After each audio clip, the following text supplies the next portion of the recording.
أيها الأبناء، احفظوا هذه الجملة: من عاش خادما تحت قدم أمه عاش سيدا فوق رؤوس قومه. من عاش خادما تحت قدم أمه عاش سيدا فوق رؤوس قومه. عباد الله، القرب من الوالدين قربة، والبعد عنهما مسخطة.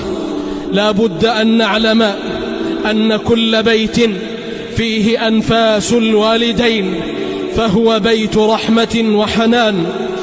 الوالدان أفنيا الأعمار وأنفق الأموال علينا صغارا، تعلقت قلوبهم بنا كبارا، حتى إذا احدودب منهم الظهر وتقاربت الخطى وارتعشت الأطراف وأنهكتهما الأمراض وزارتهما الأسقام وابيض منهما ما كان أسودا واسود منهما ما كان أبيضا واشتد منهما ما كان لينا ولان منهما ما كان مشتدا، تعقلهم الشعرة ويتعثرون بالبعرة، يجازون بعد ذلك كله بالإعراض والنكران.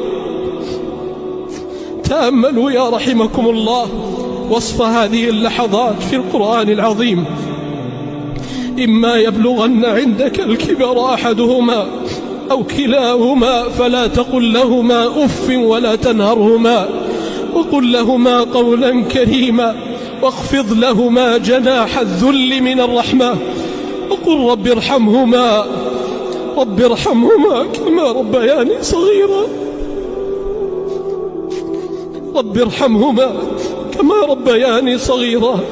وبعد هذا العمر جاء إليك أيها الابن يتطلعان إلى إحسانك ويؤملان الصلة والمعروف منك، فوجداك فظا غليظ القلب لئيم الطبع شرس المعاملة سيء الخلق.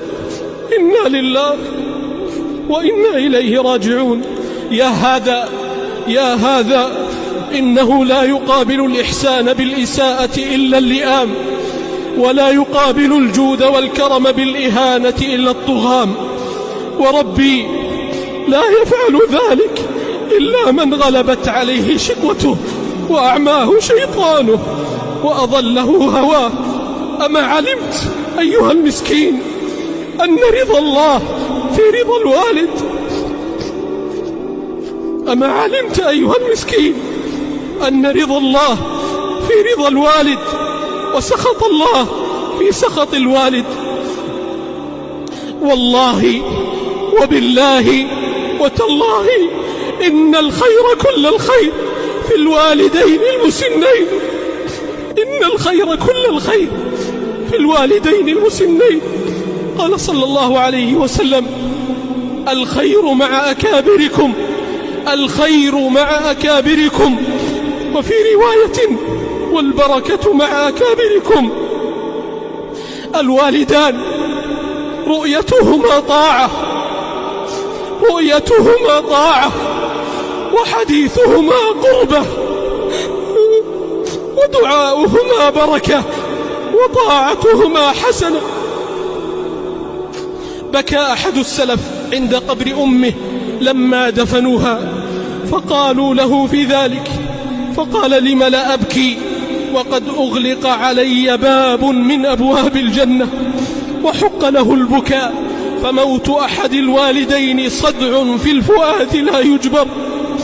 موت أحد الوالدين صدع في الفؤاد لا يجبر، لا تجبره زوجة ولا ولد ولا جاه ولا سلطان. عباد الله، حذاري أن تبعدوا من أوصاكم محمد صلى الله عليه وسلم بها وجعلها أحق الناس بحق الصحبة. يقول أحد الشباب: خرجت ذات ليلة أنا وزوجتي نتعشى في أحد المطاعم وأخذنا أمي معنا، كانت الفرحة تكاد تملأ قلب أمي. قالت لنا في لحظة من الفرح والحنان: الأسبوع